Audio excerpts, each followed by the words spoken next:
तो हम लोग स्टार्ट कर लेते हैं। हमने एरिया बाउंडेड में जो किया था मैं एक बार उसको रिकैप कर देता हूँ।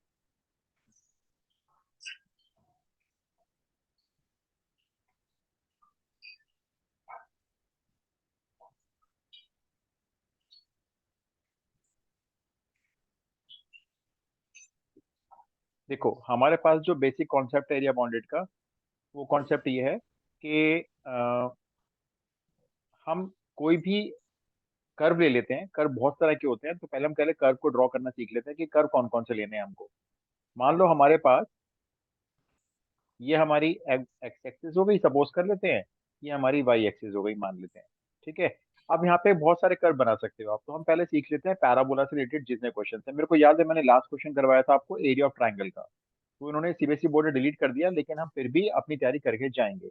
एक दो क्वेश्चन करने में कोई फर्क नहीं पड़ेगा। अब मैं आपको पहले ना चार पैराबोला बताने जा रहा हूँ, पहले वो समझ लो।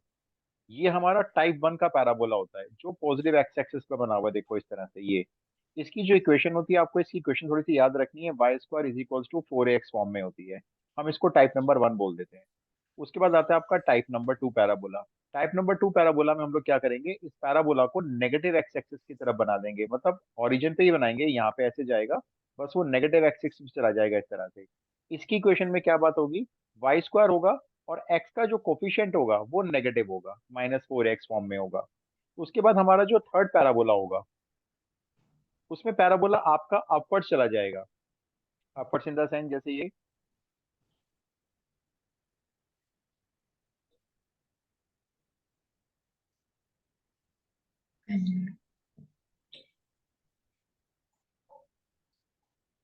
फॉर एग्जाम्पल ये आपकी वाई एक्सिस हो गई, ये आपकी एक्स एक्सिस हो गई। तो इसमें जो पैराबोला बनेगा वो आपका यहाँ पे आ जाएगा इस तरह से।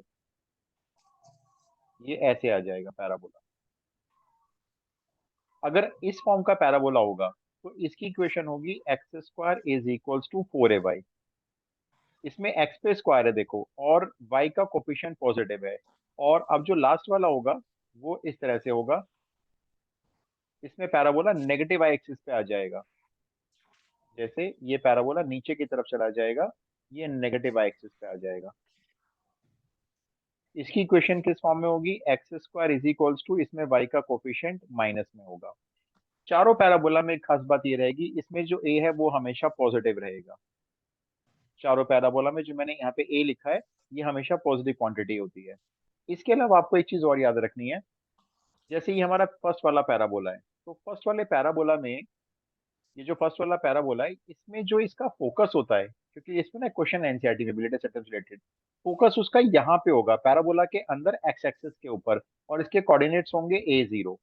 और जो ये सेकंड वाला पैराबोला है, इसके कोऑर्डिनेट्स होंगे फोकस के -A0 नेगेटिव एक्स एक्सिस पे। और थर्ड वाले पैराबोला में फोकस होंगे 0, पॉजिटिव वाई एक्सिस पे। और फोर्थ वाले पैराबोला में इसका फोकस होगा 0, -A, मतलब नीचे नेगेटिव वाई एक्सिस पे। तो पहले आप ये चारों पैराबोला ड्रॉ कर लो।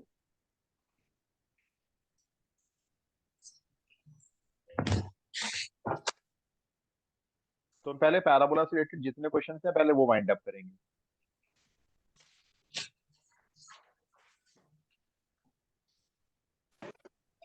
आप ड्रॉ कर लेना तो मुझे बता दें जरा।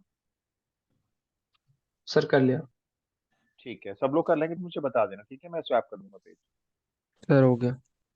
ठीक है। तो ये चार पैराबोला हो गए, आपको इक्वेशन से पैराबोला के बारे में पता करना होगा। तो जैसे मान लो मैं आपको अभी इक्वेशन ये वाली देता हूँ, मैंने कहा मैं ये बताओ जरा ये कौन सा वाला पैराबोला है, y is equals to 3x² upon 4।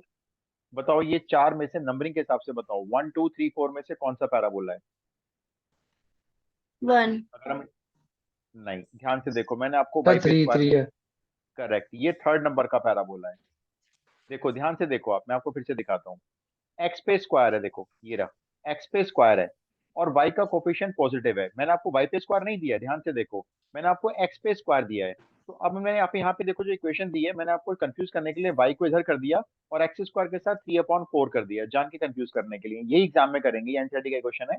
तो y is equals to 3x² upon 4, आपने सिर्फ ये देखना है एक्स पे स्क्वायर मिल गया, ठीक है चलो, एक्स पे स्क्वायर मिल गया, वाई पे नहीं मिला। अब वाई का जो कोफिशिएंट है वो पॉजिटिव है, इस 3/4 का आपने कुछ नहीं करना। तो अगर मैं इस पैराबोला को ड्रॉ करूंगा तो मेरे पास ड्रॉ करने के लिए कैसे बनेगा, ये मेरी वाई एक्सिस हो गई, ये मेरी एक्स एक्सिस हो गई, ये मैं रफली ऐसे ड्रॉ कर दूंगा। अगर मुझे ड्रॉ करना पड़ा तो ये ऐसे बन जाएगा।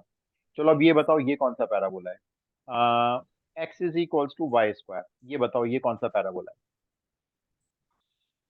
फर्स्ट।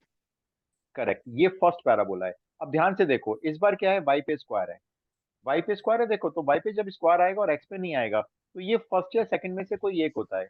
अगर वाई पे स्क्वायर है और एक्स का कोफिशिएंट अगर माइनस है तो सेकंड वाला बनाओ, और अगर प्लस है तो फर्स्ट वाला बनाओ। तो जब हम इसको ड्रॉ करेंगे, मान लो मुझे ड्रॉ करने के लिए आएगा, तो इसको ड्रॉ कैसे करेंगे, ये हमारी वाई एक्सिस हो गई, ये हमारी एक्स एक्सिस हो गई, और मुझे मालूम है कि ये फर्स्ट पैराबोला है, तो उसको फर्स्ट को ड्रॉ करने के लिए हम इसको ऐसे बना देंगे, ये ऐसे चला जाएगा, ये ऐसे। अच्छा अब दूसरी बात, ये जितने पैराबोला हैं ये सब सिमेट्रिकल फिगर्स होती हैं। अब सिमेट्रिकल फिगर कैसे पता चलेंगे आपको, कि सिमेट्रिकल फिगर कैसे होती हैं। सिमेट्रिकल फिगर्स का मतलब होता है एक्स एक्सिस के जितना ऊपर उतना ही नीचे। मैं आपको एक पॉइंट लिखवा रहा हूँ, ये पॉइंट नोट करो। अगर आपकी कर्व की इक्वेशन में इवन पावर ऑफ एक्स है, even power of x, x square है, एक्स फोर है, एक्स सिक्स है, तो ऐसे कर्व सिमेट्रिकल होते हैं, ऐसे कर्व सिमेट्रिकल होते हैं अबाउट वाई एक्सिस। उल्टा है, देखो उल्टा, अगर x पे इवन पावर है तो वो कर्व y एक्सिस के अबाउट सिमेट्रिकल होगा, और अगर इवन पावर ऑफ y है, अगर आपकी कर्व की इक्वेशन में इवन पावर ऑफ y है, देन वो कर्व सिमेट्रिकल होगा about x axis. Curve is symmetrical about x axis.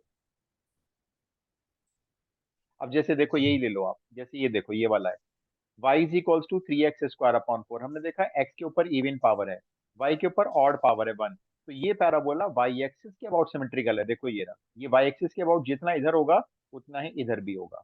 और देखो अब ये वाला देखो पैराबोला, इसमें y के ऊपर इवन पावर है, x पे इवन पावर नहीं है, तो ये पैराबोला जो ड्रॉ होगा या कोई भी कर ड्रॉ होगा तो ये x एक्सिस के अबाउट सिमेट्रिकल बनेगा, मतलब जितना x एक्सिस के ऊपर जाएगा उतना ही नीचे भी जाएगा। और कई बार क्या होगा, आपके कर्व की इक्वेशन में दोनों ही पावर इवन होंगी। जैसे मान लो ये, जैसे सपोज करो मैंने कहा ये, अब इसमें x के ऊपर भी इवन पावर है, y पे भी इवन पावर है, तो ये कर्व दोनों एक्सिस के अबाउट सिमेट्रिकल होगा, x एक्सिस के और y एक्सिस दोनों के। तो ये छोटी सी बात है जो लिखाई है मैंने आपको कर्व के बारे में। अगर x के ऊपर इवन पावर होती है किसी भी कर्व की इक्वेशन में तो y एक्सिस के अबाउट सिमेट्रिकल होते हैं, और अगर y की इवन पावर होती है तो वो कर्व हमेशा x एक्सिस के अबाउट सिमेट्रिकल होते हैं। ठीक है, तो ये छोटी सी हमने कर्व के बारे में बात की। मैं और भी बताऊंगा कुछ चीजें भी यार और भी आगे आएंगी, आप नोट कर लें तो मुझे बता दें।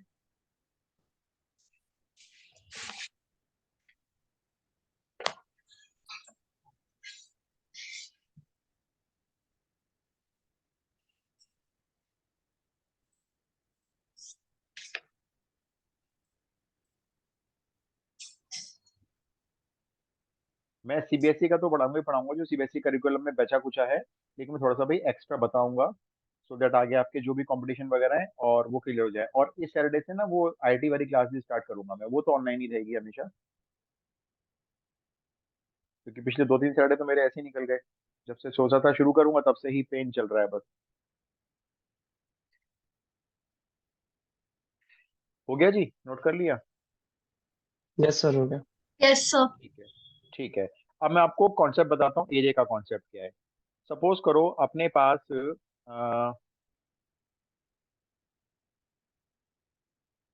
ये अपने पास कोऑर्डिनेट ज्योमेट्री, कार्टेशियन प्लेन हो गया, एक्स और वाई एक्सिस हो गई।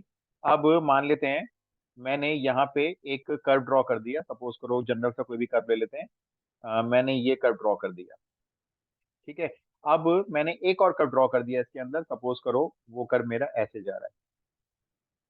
मैं जो बता रहा हूँ एनसीईआरटी कवर नहीं कर रही है, मैं आपको एक्स्ट्रा बता रहा हूँ, ठीक है। और मुझे इन दोनों कर्व के बीच में ये जो एरिया बन गया है ये निकालना है, ऐसा लग रहा है मछली बन गई है, ये बन गया है। अब मुझे ये एरिया निकालना है, तो सबसे पहले मुझे क्या करना होगा, मुझे देखना होगा ये दोनों कर्व किस पॉइंट पे एक दूसरे को इंटरसेक्ट कर रहे हैं। तो मुझे पता चला एक यहाँ पे कर रहा है इंटरसेक्ट और एक यहाँ पे कर रहा है इंटरसेक्ट, तो मेरे को अगला काम क्या करना है, इसी पॉइंट से इन दोनों पॉइंट से दो परपेंडिकुलर एक्स एक्सिस पे ड्रॉप करने हैं। ये ड्रॉप कर दिया मैंने, और एक ऊपर से यहाँ से ये ड्रॉप कर दिया।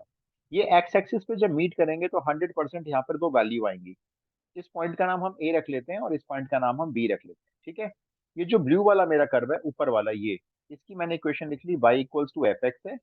और जो नीचे वाला कर्व है रेड वाला, इसकी इक्वेशन ले लेते हैं y is equals to g x है। और मुझे अब इन दोनों कर्व के बीच का ये वाला एरिया फाइंड आउट करना है जो इन दोनों के बीच में फंस गया है। तो आपको क्या करना है, सबसे पहले एरिया निकालने के लिए आपको ये देखना है कि जो हम एक्स एक्सिस है, यहाँ जमीन है, इसको जमीन मान लो आप, यहाँ से ऊपर चल रहे हैं, तो पहले कौन सा कर्व मिल रहा है, पहले मिल रहा है y equal to g x, और उसके ऊपर मिल रहा है y equal to f x. तो जो सबसे ऊपर टॉप वाला कर्व है, पहले आप उसका इंटीग्रेशन करेंगे, जो टॉप वाला है बिल्कुल टॉप पे जो आ गया ये वाला। अब इसका इंटीग्रेशन करने के लिए पहले आपको देखना है कि एरिया किन दो बाउंड्री के बीच में है। देखो आपने जो परपेंडिकुलर ड्रॉ किए थे ना ए और बी पे, तो ये ए आपकी बनेगी लोअर लिमिट, बी बनेगी आपकी upper limit. A lower limit, b upper limit, दोनों ही वैल्यूज आपकी एक्स एक्सिस के ऊपर की हैं, इसलिए आपको यहाँ पे dx लिखना होगा। ठीक है, अगर आप एक्स एक्सिस पे दोनों पॉइंट ले रहे हो तो आपको dx लिखना है। और यहाँ पे जो इंटीग्रैंड है उसमें y की वैल्यू पुट करनी है ऊपर वाले कर्व की, ऊपर वाले कर्व मतलब एफ एक्स, ये y की वैल्यू। अगर हम सिर्फ इतना इंटीग्रेशन करके छोड़ दें, एफ एक्स जो भी फंक्शन होगा, अगर हम इसको इंटीग्रेट करके यहीं पे छोड़ दें सपोज करते हैं, तो आपका जो एरिया होगा वो कौन सा निकलेगा। ये मैं दोबारा बना देता हूँ।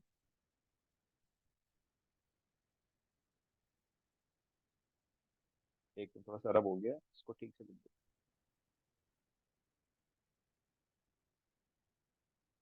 अब ये देखो, ये जो मैंने इंटीग्रेशन बनाया, ये इंटीग्रेशन कौन सा होगा, ये इंटीग्रेशन मैंने बनाया इस वाले कर्व का, और लिमिट रखी मैंने ए से लेकर बी तक, और मैंने इसको इंटीग्रेट कर दिया, तो मुझे इस कर्व के अंडर में ये जो कंप्लीट फिगर है, ये यहाँ, ये देखो मैं इसको शेड करता हूँ थोड़े से कलर से हल्के से, ये मुझे इतना एरिया मिल गया, ये पूरा कंप्लीट एक्स एक्सिस तक, उस कर्व के नीचे इन दो वर्टिकल लाइंस के बीच में मुझे ये एरिया मिल गया। लेकिन मुझे ये एरिया नहीं चाहिए, मुझे तो बस वही एरिया चाहिए जो मैंने पहले शेड किया था, ये वाला। मुझे तो ये वाला एरिया चाहिए। तो मुझे पता चल गया मेरे पास काफी सारा एरिया फालतू आ गया, तो मैंने क्या किया, इसमें से एक इंटीग्रेशन माइनस कर दिया। अब वो इंटीग्रेशन कौन सा लिया मैंने लिया A to B. A to B किसका लिया, अब मेरे को मालूम चल गया कि जो नीचे वाला एरिया वो इस कर्व के बाउंड्री से नीचे बना हुआ है, देखो इस कर्व के नीचे ये वाला एरिया बना हुआ है। इस एरिया को निकालने के लिए मुझे दूसरे वाले फंक्शन को इंटीग्रेट करना पड़ेगा जी एक्स को, और लिमिट रखूंगा मैं ए टू बी। तो हम क्यों ना इसको ऐसे लिख लें, देखो अब ए टू बी एक इंटीग्रल बना लेते हैं, और एफ एक्स में से जी एक्स को माइनस करके जो भी बचेगा वो हमारे इतने पोर्शन का एरिया हो जाएगा, इतने पोर्शन का एरिया, ये वाला। तो कॉन्सेप्ट ये है, देखो कुल मिला के, अगर हमारे पास दो कर्व हैं, कई बार क्या होगा, एक कर्व होगा एक लाइन होगी, हम लाइन को भी कर्व ही कहते हैं वैसे तो लाइन जब किसी कर्व को कट करेगी तो उसके बीच में एरिया बाउंड करेगी, तो आपको सिर्फ ये देखना है ऊपर कौन सा है और नीचे कौन सा है। जो ऊपर है उसका एरिया ज्यादा होगा, तो पहले उसका इंटीग्रेशन करेंगे, माइनस जो नीचे बना हुआ है, चाहे वो लाइन है चाहे वो कर्व है, उसका एरिया को हम माइनस कर देंगे, तो माइनस करने के बाद जो एरिया बचेगा वो हमारा रिक्वायर्ड एरिया होगा। क्या ये क्लियर है इतना। Yes sir. ठीक है, अब मैं आपको ना क्वेश्चन का एग्जाम्पल देता हूँ, पहले आप ये नोट कर लो। ये जो मैं सिखा रहा हूँ ये एनसीईआरटी ने बहुत पहले उड़ा दिया था, लेकिन just for the sake of knowledge थोड़ा सा एडवांस लेवल पे भी आ गया। इन केस कभी क्वेश्चन आ भी गया, बोर्ड में भी आ गया मान लो, तो बहुत ही आराम से कराओगे। क्योंकि स्कूल में ना सिर्फ सीबीएसई पैटर्न के हिसाब से चलाएंगे आपको, सिर्फ सीबीएसई में जो बताया वही कराएंगे, एक्स्ट्रा नहीं कराएंगे। तो मैं आपको एक क्वेश्चन लेता हूँ एग्जाम्पल के तौर पे, आप नोट कर ले तो मुझे बता दें।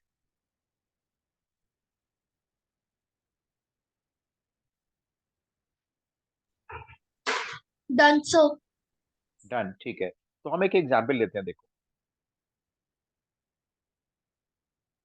मैं आपको एक रेडीमेड फिगर दूंगा बनी बनाई, आपको उस फिगर में से बस मुझे ये बताना है कि कौन सा इंटीग्रेशन पहले आएगा कौन सा बाद में आएगा, और इंटीग्रेशन की लिमिट्स क्या होंगी। आप मान के चलो ये आपको कर्व जो है बना बनाया दिया हुआ है, ठीक है। एक ये ऐसे कर्व जा रहा है, ये ऐसे जा रहा है, इसकी इक्वेशन है y is equals to root x.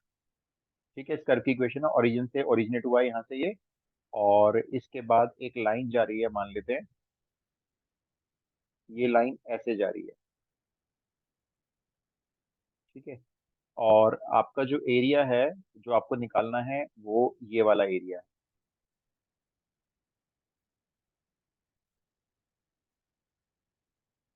ये वाला एरिया है। और जो लाइन की इक्वेशन है वो है y is equals to x. ये हमारी फिगर हो गई। क्वेश्चन आया, प्रिंटेड फिगर आ गई, find the area of the bounded region as shown in figure using integration. ठीक है जी, ये हमारा सवाल बन गया। इसको मैं एक्स एक्सिस मार्क कर देता हूँ, इसको वाई एक्सिस मार्क कर देता हूँ। अब बताओ, मैंने आपको सबसे पहले क्या बोला था, हमें सबसे पहले क्या करना है। फिगर हमारे सामने है, एक लाइन है, एक सर कर्व है, हम दोनों परपेंडिकुलर ड्रॉ कर्व। करेंगे। करेक्ट। पहला वो दो पॉइंट मार्क करो जहां पे ये दोनों एक दूसरे को कट कर रहे हैं। तो भाई एक तो ओरिजिन ही हो गया, देखो एक तो यहाँ कट कर रहे हैं, और एक ये दोनों एक दूसरे को एक यहाँ पे कट कर रहे हैं। अब ओरिजिन तो खुद ही आ गया एक्स एक्सिस के ऊपर। तो आपने बिल्कुल ठीक बताया कि आपको एक परपेंडिकुलर ड्रॉ करना पड़ेगा यहाँ से नीचे, ये ऐसे ड्रॉ करना पड़ेगा ये। अब देखो, एक तो ओरिजिन मिल ही गया आपको अपना जो है ना, ये तो ओरिजिन मिल गया। अब आपको एक ये वाला पॉइंट निकालना पड़ेगा। इस पॉइंट को निकालने के लिए आपको अलग से मार्क्स मिलेंगे। अगर मार्क्स की बात कर रहे हो, इस पॉइंट को आप पेयर में कैसे निकालोगे, ये एक्स एक्सिस का पॉइंट है।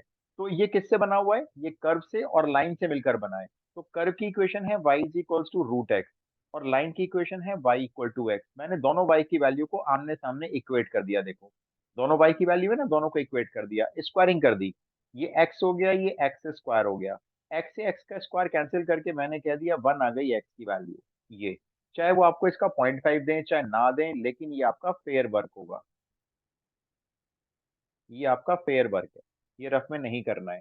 तो x की वैल्यू 1 आ गई, आपने इसको यहाँ पे मार्क कर दिया, ये 1,0 हो गया। ठीक है, और ये आपका ऑलरेडी ओरिजिन है। अब आप मुझे ये बता दो, एरिया के लिए मेरा सिंगल इंटीग्रेशन जाएगा, उस इंटीग्रेशन की लोअर और अपर लिमिट क्या रहेंगी। पहले lower zero upper two limit one बताओ। 0 to 1। अब आपको क्या देखना है, ये तो आपने बिल्कुल ठीक बता दिया, 0 से लेकर 1 तक आपकी अपर और लोअर लिमिट होगी। अब ये देखो, एक्स एक्सिस के यहाँ से चलें, जमीन से चलना शुरू करें, तो पहले हमें लाइन मिलेगी, उसके ऊपर हमें वो कर्व मिलेगा। तो इन दोनों में से पहले इक्वेशन किसकी आएगी यहाँ पे, root x. Root x. Absolutely correct, क्योंकि जो कर्व है ना वो ऊपर है देखो, तो उसका एरिया ज्यादा बनेगा एक्स एक्सिस पे, तो रूट एक्स वाली इक्वेशन पहले आएगी। माइनस, उसके बाद जो लाइन उसके नीचे है, उसके नीचे का एरिया हमको माइनस करना है। तो y इक्वल टू जो x वाली लाइन है वो नीचे आएगी। अगर आप इस इंटीग्रेशन को सॉल्व कर लेते हो, तो आपको ये जो बीच का एरिया रेडिश नजर आ रहा है ये निकल आएगा, खत्म हो गई बात। अब इंटीग्रेशन देखो कितने लो लेवल पे होता है ये। जैसे रूट एक्स है, तो एक्स की पावर हाफ का इंटीग्रेशन करो आप, x to the power 3/2 upon 3/2। इधर एक्स का कर दो, एक्स का इंटीग्रेशन एक्स स्क्वायर अपॉन 2 हो गया। इसको ब्रैकेट में करके लिमिट डालते हैं चलो अब। तो पहले हमें डालना होगा इसके अंदर 1, देखो यहाँ पे 1 पुट किया तो 2/3 रह गया। माइनस यहाँ पे 1 पुट किया तो 1 स्क्वायर बाई 2 1/2 आ गया, ये हो गई upper limit. Minus lower limit, x को 0 पुट किया तो 0 हो गया, और माइनस फिर से 0 हो गया। इसको सिंप्लीफाई कर लो, मेरे ख्याल से आ जाएगा 1/6 आ जाएगा, देखो 1/6 स्क्वायर यूनिट। ये हमारा आंसर हो गया। तो कितना छोटा सा क्वेश्चन है, और जो मैंने क्वेश्चन लिया है ये एनसीईआरटी एग्जाम्पलर से लिया है। ये एनसीईआरटी एग्जाम्पलर का क्वेश्चन। तो आपको कुल मिला के पूरी ये क्लियर हो गई हमने क्या क्या किया, कैसे कैसे किया। अभी तो मैं आपको कर बने बनाए दे रहा हूँ, फिर आगे जाकर आप कर अपने खुद बनाओगे।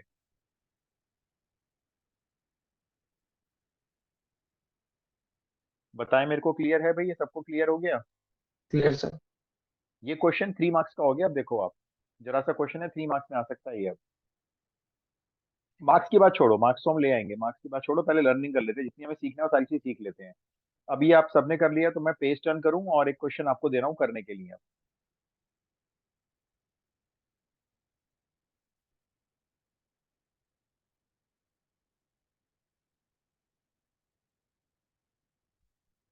कोई डाउट है तो पूछ लेना, ये मत सोचो कि ऑनलाइन है तो कैसे पूछेंगे, आप बेफिक्र होके पूछ लो। कोई डाउट रह भी जाएंगे तो जब मैं ऑफलाइन वापस ज्वाइन करूंगा नेक्स्ट वीक से, तो भी क्लियर कर दूंगा, लेकिन अभी कोई डाउट है तो पूछ लो आप। मैं कोशिश करूंगा डाउट क्लियर करने की, अगर डाउट है तो पूछ लेना।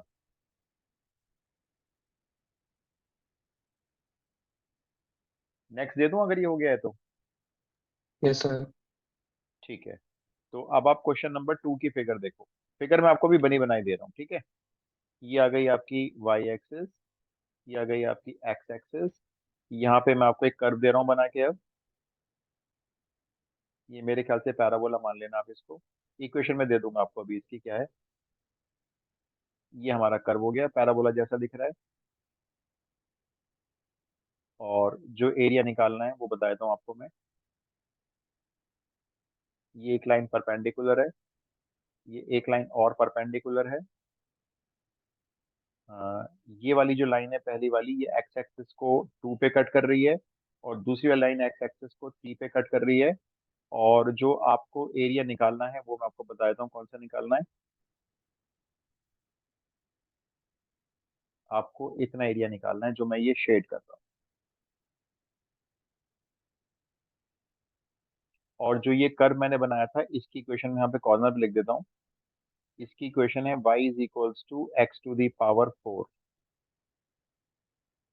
अगर सही मैंने बताऊं तो एनसीईआरटी की मिसलेनियस का मैं क्वेश्चन दे रहा हूँ आपको, लेकिन उसमें फिगर ड्रॉ नहीं है, मैंने आपको फिगर अभी ड्रॉ करके दी है। ये वाला एरिया निकालना है। तो सबसे पहले आप ये देखो, ये एरिया किस कर्व के अंडर में आता है, क्या ये दो कर्व के बीच में है या सिर्फ एक ही कर्व के अंडर में आता है, ये चेक कर लो पहले।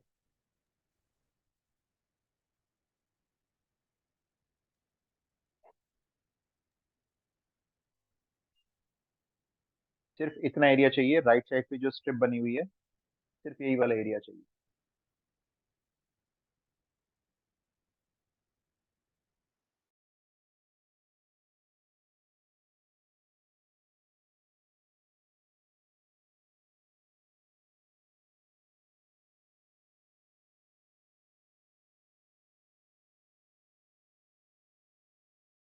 सर आ गया।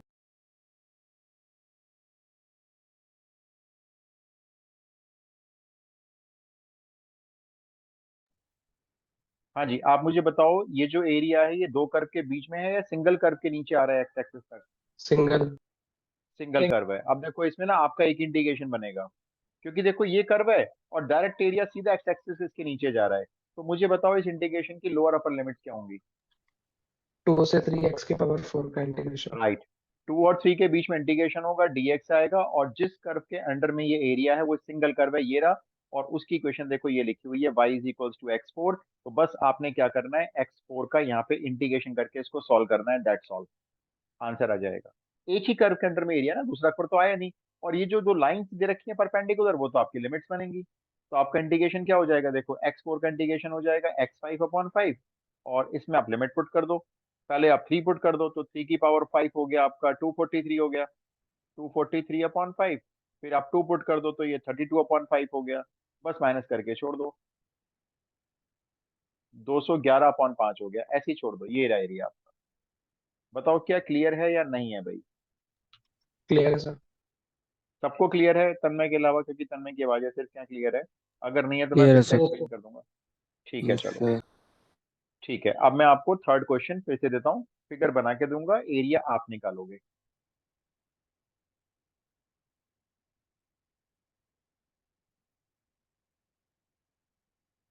Y axis, x axis.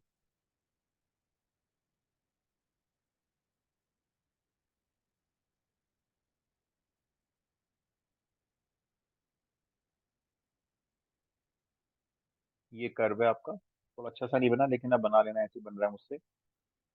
एक लाइन इधर परपेंडिकुलर है। हाँ श्रेया, मैं अभी अभी सेंड सेंड कर दूंगा ये रिकॉर्डिंग भी ना। और एक लाइन इधर परपेंडिकुलर है। इस वाले कर्व की इक्वेशन है y is equals to x square. ये जो एक्स एक्सिस की फर्स्ट क्वाड्रेंट में बना हुआ है। और जो ये वाला कर्व है ना, दूसरा वाला जो इधर आ रहा है, इसकी इक्वेशन है y is equals to minus x square. ये ओरिजिन है आपका यहाँ पे। ये जो लाइन ड्रॉ की गई है 1 पे ड्रॉ की गई है, और ये जो लाइन ड्रॉ की गई है ये -1 पे ड्रॉ की गई है, परपेंडिकुलर लाइन। और जो एरिया आपको निकालना है वो एरिया आपका ये वाला है, ये और ये भी है। ये एरिया आपको टोटल निकालना है। बस कर्व की इक्वेशन में जरा सा फर्क है, ये एक्स स्क्वायर है, ये माइनस एक्स स्क्वायर है। ओरिजिन से ये जो लाइन ड्रॉ की गई है वो भी 1 यूनिट पे है, और ये वाली भी लाइन नेगेटिव एक्स एक्सिस पे, ये भी 1 यूनिट पे है। ये भी मैंने आपको एनसीईआरटी मिसलेनियस का क्वेश्चन दे दिया, समझो। अब आप बस मेरे को ये बता दो, इंटीग्रेशन जब बनाओगे, जैसे मान लो हम एक एरिया की बात करते हैं, ये वाला एरिया, इसकी बात करते हैं, लेट से एरिया नंबर 1, और इसको मार्क कर देते हैं एरिया नंबर 2। पहला बता दो, एरिया नंबर 1 और एरिया नंबर 2 में कौन सा एरिया आपको ज्यादा लग रहा है। सर दोनों बराबर है। दोनों बराबर है, एब्सोल्युटली हाँ, करेक्ट। दोनों। ये दोनों इक्वल हैं, ये सिमेट्रिकल फिगर बन गई है। देखो कर्व की इक्वेशन भी एक जैसी है, वो y equal to x square है, y को, हाँ अगर कर्व की इक्वेशन चेंज होती ना तो हम कुछ नहीं कह सकते थे। और दोनों की जो लिमिट है ओरिजिन से जो दूर जा रही है वो भी 1/1 यूनिट है। तो आपको एरिया 1 एरिया 2 नहीं निकालना है, आपको कोई एक एरिया निकालना है और उस एरिया को डबल कर देना है बस। अब आप मेरे ख्याल से तो ये वाला एरिया ज्यादा आसान है, ये वाला एरिया निकाल लो, राइट साइड वाला ना, इसको निकाल के अपने आंसर को डबल कर दो। ये भी देखो बहुत आसान एरिया बन गया, सिंगल कर्व के नीचे एरिया आ रहा है और लिमिट भी आपको दिखाई दे रही है। सर आ गया। बहुत आसान क्वेश्चन है, देखो आ गया होगा। तो area is equals to, limit बताओ चलो, लोअर अपर लिमिट क्या क्या लेनी है? 0 से 1। 0 to 1। और आपका जो एरिया है वो जो कर्व है उसकी इक्वेशन देखो, ये रही एक्स स्क्वायर। एक्स स्क्वायर के अंडर में आपका एरिया है, लेकिन आपको मालूम है कि मुझे इसका डबल भी करना है, तो आपने डबल जो है पहले ही कर दिया, ये लो ये डबल करके चलो यहाँ पे, तो हमें ये वाला निकालने की जरूरत नहीं पड़ेगी। कोई बच्चे दोनों का निकाल के अलग अलग ऐड कर लेते हैं, कोई बात नहीं, ये भी कर सकते हैं, लेकिन टाइम वेस्ट क्यों करें, दो क्यों निकालें जब सिमेट्रिकल है। तो एक ही निकाला और इसको डबल कर दिया। अब इंटीग्रेट करके आंसर निकाल दो भाई, इसका खत्म करो क्वेश्चन को।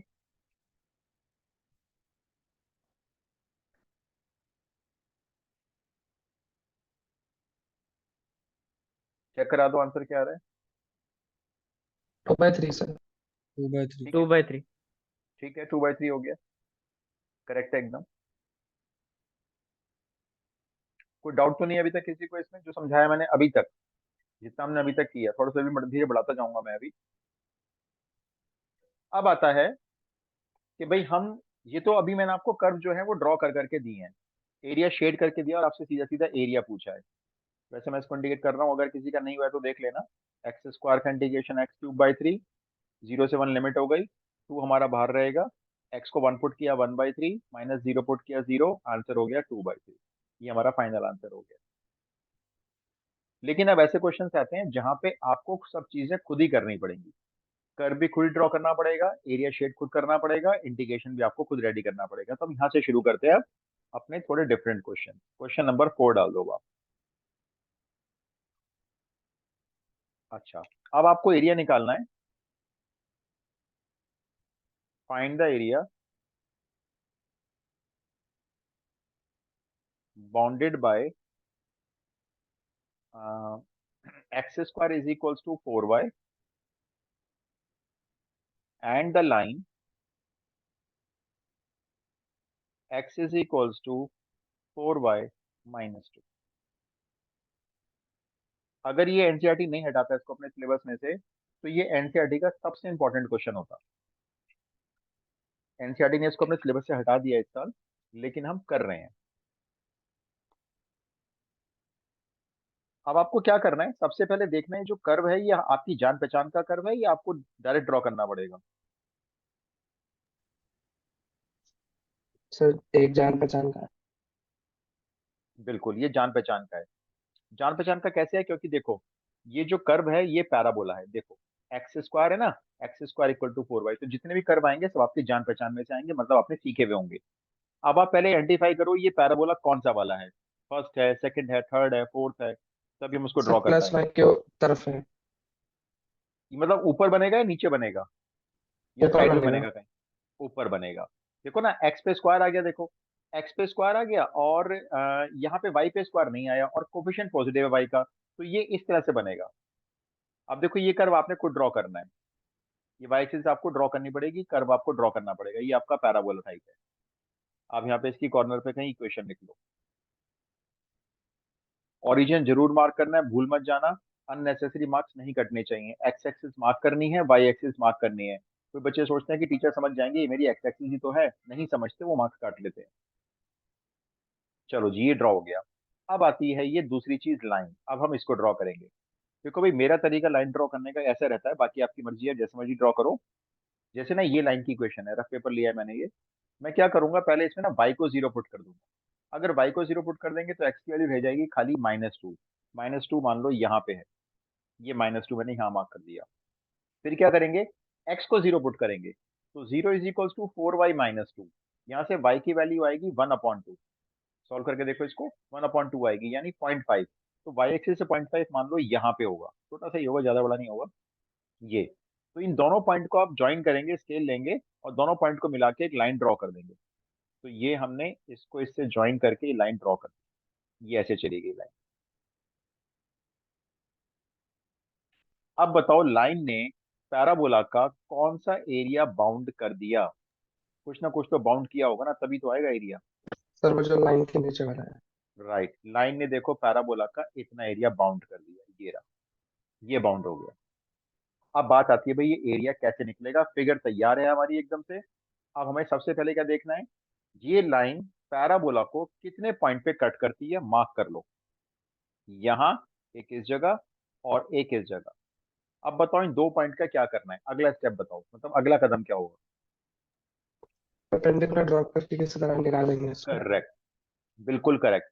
इन्हीं दोनों पॉइंट से दो परपेंडिकुलर नीचे ड्रॉप कर दो, एक ही आ गया, छोटा सा आ गया किधर, एक इधर से ये आ गया। अब आपको इन दोनों परपेंडिकुलर की एक्स एक्सिस की वैल्यूज निकालनी है। ये काम आपको फेयर में करना है, मैंने अभी करा था। तो ये काम फेयर में कैसे करना है, इसके लिए आप फेयर वर्क ले लेंगे और दोनों इक्वेशन को उतार लेंगे। जैसे है, एक इक्वेशन है x square is equals to 4y, parabola है और एक लाइन है। अच्छा ये बताओ आपको इन दोनों इक्वेशन से वैल्यू एक्स की चाहिए या वाई की चाहिए? एक्स की चाहिए। एक्स की चाहिए ना, तो एक काम करते हैं, वाई को एलिमिनेट करते हैं। देखो मेरे को एक चीज दिखाई दे रही है, यहाँ पे भी 4y आ रहा है, यहाँ पे भी 4y आ रहा है, दोनों में 4y कॉमन है। तो यहाँ से निकालते हैं 4y की वैल्यू पैराबोला में से, एक्स स्क्वायर हो गई, उसको यहाँ डाल देते हैं स्ट्रेट लाइन में। तो x is equals to x square minus two, ये बन गई हमारी quadratic equation. X square minus x minus two equal to zero. इसको फैक्टराइज कर लो, इसके फैक्टर्स हो गए x minus two x plus one equal to zero.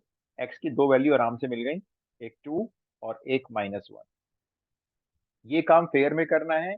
इसके अगर कुछ मार्क्स रखे गए होंगे बोर्ड में तो आपको मिलेंगे, फ्री के तो नहीं होते, मिलेंगे मार्क्स। तो यहाँ पे मार्क कर लो भाई, दो वैल्यू आ गई है। ऑब्वियस सी बात है, ये वाली टू होगी और ये वाली माइनस वन। चलो जी, अब आपका काम शुरू होता है। आप मुझे बताओ, जिसको भी आ जाए समय में, मैं एरिया बनाने जा रहा हूँ। एरिया के लिए मुझे आपको बताना होगा लोअर लिमिट अपर लिमिट क्या क्या लेनी है। सब -1 और 2। करेक्ट, माइनस वन से टू हमारी लोअर अपर लिमिट रहेंगी और दोनों कर्व के लिए सेम रहेंगी। अब मैंने क्या बोला था आपको, एक्स एक्सिस से चलना शुरू करेंगे, पहले मिलता है पैराबोला, उसके ऊपर मिलती है लाइन। तो पहले किसकी इक्वेशन यूज करोगे, लाइन की या पैराबोला की? लाइन फिर माइनस पैराबोला। है ना, लाइन में से पैराबोला माइनस होगा। तो लाइन की इक्वेशन जो लिखी हुई है ना, ये रही, ये लाइन की इक्वेशन है, इसमें से मुझे y की वैल्यू बोल दो, क्योंकि हम इंटीग्रेशन y की वैल्यू का करते हैं। ऐसी एक्स वर्बली प्लस निकल टू आएगी देखो। Whole by 4। तो correct, x plus two whole upon four. इसी में से माइनस कर दो पैराबोला की इक्वेशन का y, पैराबोला की इक्वेशन का y इसमें से निकाल लो, एक्स स्क्वायर अपॉन फोर। अगर आप इस इंटीग्रेशन को सॉल्व कर लेते हो, लिमिट वगैरह पुट कर लेते हो, तो आपका आंसर आ जाएगा, दैट्स ऑल। सर एक आपने काम वाई की करो, वैल्यू क्यों निकाली? देखो y की वैल्यू क्यों निकालते हैं, जब भी हम एरिया एक्स एक्सिस पे लेते हैं ना, जैसे देखो ये माइनस वन और टू हमारे दो पॉइंट है, ये दोनों पॉइंट हमारे एक्स एक्सिस के ऊपर है, ये तो हम यहाँ पे dx लिखते हैं हमेशा। और अगर हम dx लिखते हैं तो हम जिसको भी इंटीग्रेट करने जा रहे हैं, उस कर्व की इक्वेशन से y की वैल्यू निकालते हैं उल्टा, इन टर्म्स ऑफ x, क्योंकि यहाँ पे dx होता है। अगर हम यही ठीक लिमिट है को सर। y एक्सिस पे रखेंगे तो हम फिर x की वैल्यू निकालेंगे जो इन टर्म्स ऑफ y होगी, अभी वो भी करेंगे। ठीक है सर। ठीक है, अब आप इसको इंटीग्रेट करके दिखाओ। एक काम करो, फोर को एलसीएम लेके बाहर निकाल लो। ये वाला मैं रब कर रहा हूँ थोड़ा सा, ये जो ये वाली अलजेब्रा की थी ना, मैंने इसको रब कर देता हूँ। ये मैंने हटा दी है, ये बेसिक सा काम है, ये आप खुद ही कर सकते हो। अब आपने क्या किया, वन बाय फोर को तो इंटीग्रेशन से बाहर निकाल दिया, बाकी माइनस वन से टू तक का इंटीग्रेशन में ये रह चुका है। अब एक्स रह गया, प्लस टू रह गया और सर माइनस एक का बार एक्स स्क्वायर। ये हाँ बोलो बोलो, क्या समझाना है मेरे को? Excuse me sir. हाँ सर बोलो बेटा। ये एक बार एरिया का फिर से बता दीजिए। मैं बताता हूँ फिर से, देखो ये हमारे पास दो एरिया चीज वाला थी। एक्स प्लस हाँ टू ये बताए, अपॉन फोर। अच्छा ये कैसे लिया है, देखो ये बताता हूँ मैं आपको। हमने जब दो परपेंडिकुलर ड्रॉ किए, एक माइनस वन पे ड्रॉ किया, एक टू पे ड्रॉ किया, तो हमको मालूम है हमारे एरिया का ये दायरा है, ये लिमिट है, इसके बाहर हमारा एरिया नहीं जा रहा है। ये जो दो पॉइंट आते हैं माइनस वन और टू, यही हमारे लोअर और अपर लिमिट बनती है पहले तो माइनस वन और टू हमारी लोअर अपर लिमिट हो गई, ठीक है। अब हमारे पास दो चीज है, एक ही ऐसे कर्व जा रहा है और एक लाइन उसको ऐसे कट कर रही है, ऐसे ना फिगर हमारी ये, और हमें इसके बीच का ये वाला एरिया निकालना है। ये एरिया निकालना है। तो हमें मालूम है ये हमारी एक्स एक्सिस है नीचे। तो आप एक्स एक्सिस हमारी जमीन होती है, जब हम जमीन से चलना शुरू करते हैं तो हमने देखा पहले तो मिलता है पैराबोला, और उसके ऊपर मिलती है हमें लाइन। तो लाइन का एरिया एक्स एक्सिस पे ज्यादा बनेगा और पैराबोला का एरिया एक्स एक्सिस पे कम बनेगा। पैराबोला का एरिया कौन सा बनेगा? पैराबोला का एरिया बनेगा बस पैराबोला के नीचे वाला, सिर्फ इतना। और लाइन का एरिया कौन सा बनेगा? जो लाइन के नीचे पूरा है, पूरा बनेगा ये। इसलिए हमने कॉन्सेप्ट क्या लगाया, हमने कहा पहले लाइन का एरिया लो। तो लाइन की इक्वेशन से y निकाला, पहले वो लिया। हम मालूम है कि लाइन को अगर इंटीग्रेट कर दे ना, सिर्फ इसको इंटीग्रेट कर दे बस, तो ये पूरा ट्रिपेजियम बना हुआ है छोटा सा, ये पूरा एरिया मिल गया हमें। पूरा हमें चाहिए नहीं, हमने उस ट्रिपेजियम के एरिया में से जो पैराबोला के नीचे का एरिया है, ये वाला, जो नीचे नीचे का ये वाला एरिया है, उसको हमने माइनस करने के लिए क्या किया है, पैराबोला को माइनस कर दिया। तो ये हमको फिगर बनाने के बाद पता चलता है कि किस में से किस को माइनस करना है या किस में किस इक्वेशन को प्लस करना है। सर वो ये y फिगर की बना, वैल्यू लेनी पड़ेगी। हाँ लेनी y की वैल्यू है। जो भी इक्वेशन आप यूज कर रहे हो, पैराबोला, लाइन, जो भी यूज कर रहे हो, y की वैल्यू निकालनी है, क्योंकि आपने यहाँ पे ऑलरेडी dx लिखा हुआ है। Okay sir. ठीक है, अब इसको इंटीग्रेट करके बताओ जरा मेरे को। 9/48 आंसर आ रहा है। 9/48? हाँ तो ये नहीं है नहीं सर। नहीं नहीं, गड़बड़ हो रही है कुछ। 9/48 नहीं आ रहा भाई। देखो मैं इंटीग्रेट करता हूँ। 1/4 हमारा बाहर है, एक्स का इंटीग्रेशन x²/2, 2 का इंटीग्रेशन 2x, x² का इंटीग्रेशन x³/3। ठीक है, लिमिट डालेंगे -1 से 2, तो पहले डालेंगे हम 2, अपर लिमिट डालेंगे। सॉल्व करते हैं चलो। यहाँ पे रखा 2, 2 का स्क्वायर 4/2 प्लस 4 -8/3, ये हो गई हमारी अपर लिमिट। माइनस अब लोअर लिमिट, -1 पुट करते हैं, -1 का स्क्वायर 1/2, ये -2। यहाँ पे रखा -1, -1 का क्यूब इसको बना देगा +1/3। सॉल्व करते हैं, 1/4 अभी भी बाहर है, ये आपका कैंसिल होके 2 बन गया। 6 में से 8/3 माइनस करो, तो एलसीएम ले लेते हैं, 18 - 8, ये तो हो गया 10/3। और इसको सॉल्व कर लो, ये हो गया हाफ और 1/3, रफ में कर लेते हैं थोड़ा। हाफ और 1/3 में से 2 माइनस करना है, एलसीएम लिया 6, 3 + 2 - 12, ये आ रहे हैं जी आपके -7/6। ये जो आ रहा है ना पीछे वाली वैल्यू, तो मैंने इसको कर दिया +7/6, क्योंकि पहले माइनस था बीच में। अब इसको फर्दर सॉल्व किया, 6 एलसीएम, यहाँ पे 20 + 7, आंसर आ रहा है 27/24। 27/24 आ रहा है, 3 से काट दोगे तो 9/8 आ रहा है, 9/45 नहीं आ रहा। ध्यान से करना ये कैलकुलेशन, बहुत आसान है, प्लस माइनस का गेम है। एलसीएम वगैरह ध्यान से लेना, आराम हाँ से सर। आंसर आएगा। क्या क्लियर है सबको? Yes sir. ठीक है, अगर ये क्लास ऑफ हो जाए ना, ज्वाइन मत करना फिर। परसों लूंगा क्लास, और फिर ट्यूसडे से अपने ओके रेगुलर सर। आ जाएंगे। ठीक है, चलो ये सबको सर क्लियर हो गया ना, सैटरडे को कोई जेई इशू नहीं वाली है। क्लास के टाइमिंग क्या होंगे? मैं मॉर्निंग रखूंगा यार, मोस्ट प्रॉब्ली 10 बजे। कंफर्म है, अभी सर मैं ग्रुप मैट्रिक्स बना के डिटरमिनेंट से स्टार्ट करा दोगे? मैट्रिक्स, मैं तो कह रहा हूँ 11th का कोर्स कर लो पहले वहां पे।